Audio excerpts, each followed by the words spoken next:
नमस्कार दोस्तों, आशा करता हूं आप सब बहुत अच्छे होंगे। देखिए आज हम डिस्कस करेंगे 4 नवंबर का द हिंदू न्यूज़पेपर और PIB that is press information bureau का इंपॉर्टेंट करंट अफेयर्स। तो लीजिए गाइस स्टार्ट करते हैं। सबसे पहले बात करेंगे Wangala dance by Garo tribal community के द्वारा बिल्कुल इसको किया जाता है परफॉर्म।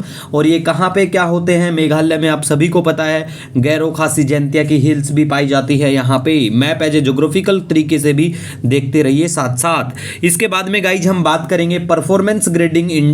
कौन क्या लेके आता है? इस इंडेक्स को मिनिस्ट्री ऑफ एजुकेशन के द्वारा लेके आया जाता है। और क्या क्लासिफाई किया जाता है? मिनिस्ट्री ऑफ एजुकेशन के द्वारा बताया जाता है कि भाई ये जो ग्रेडिंग इंडेक्स आता है इसमें स्टेट और यूनियन टेरिटरी जो हैं, ठीक है, उनको 10 ग्रेड के बेस पे क्लासिफाई किया जाता है on their score out of A total 1000 points.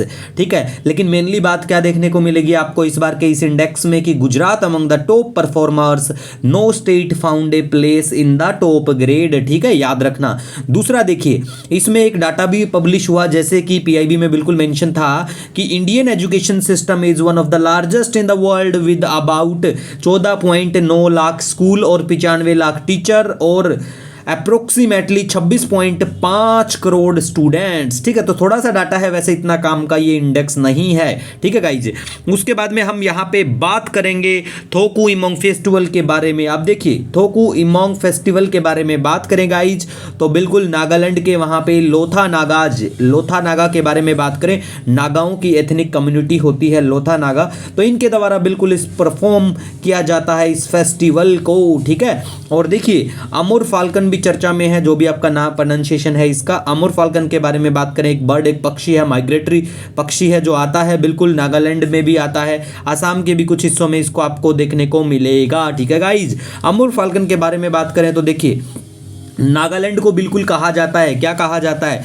Falcon capital of the world. और यहाँ पे एक डोयांग रिजर्वायर है जहाँ पे ये बहुत सारे पक्षी आके बैठते वहाँ पे रहते हैं कुछ दिन के लिए। ठीक है गाइस, उसके बाद में हम बात करते हैं आयुष्यन का स्टेटस के बारे में कि भाई आयुष्यन ने, है ना, इनको कैसे क्या कैटेगराइज किया गया। तो आयुष्यन के बारे में बात करें, बिल्कुल इनको least concern as a categorize किया गया है आयुन का जो कंजर्वेशन स्टेटस है उसमें।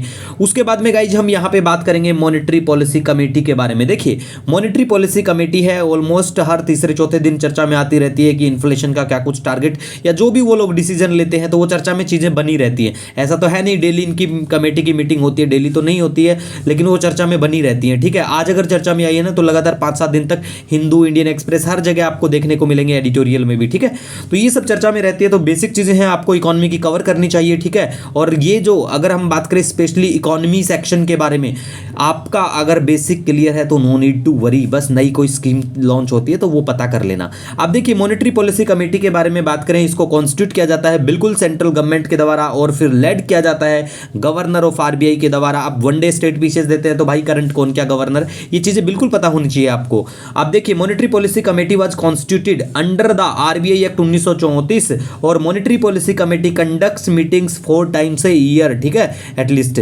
उसके बाद में हम बात करते हैं यहाँ पे कि ये जो पॉलिसी, मॉनेटरी पॉलिसी का ऑब्जेक्टिव क्या होता है। देखिए मेनली इसका ऑब्जेक्टिव होता है स्टेबलाइज करना बिजनेस साइकिल को और रीजनेबल प्राइस स्टेबिलिटी को क्रिएट करना, प्रोवाइड करवाना और एक्सचेंज रेट में भी स्टेबिलिटी लेके आना। अब देखिए आरबीआई जो है वो ऑथोराइज है, रिजर्व बैंक ऑफ इंडिया हमारा ऑथोराइज है to make monetary policy under RBI act 1934 के तहत ही ये लोग बनाते हैं मॉनेटरी पॉलिसी को। और जो ये कमेटी होती है ना, मॉनेटरी पॉलिसी कमेटी, ये डिटरमाइन करती है policy interest rate required to achieve the inflation target. ठीक है गाइज, इसी के साथ गाइज देखिए अगर आपका कोई भी कभी कोई सजेशन, कोई सुझाव रहता है तो मोस्ट वेलकम, आप मुझे कमेंट या मेल कर सकते हैं। मिलेंगे एक नए वीडियो लेक्चर के साथ, तब तक के लिए हैव ए ऑसम डे।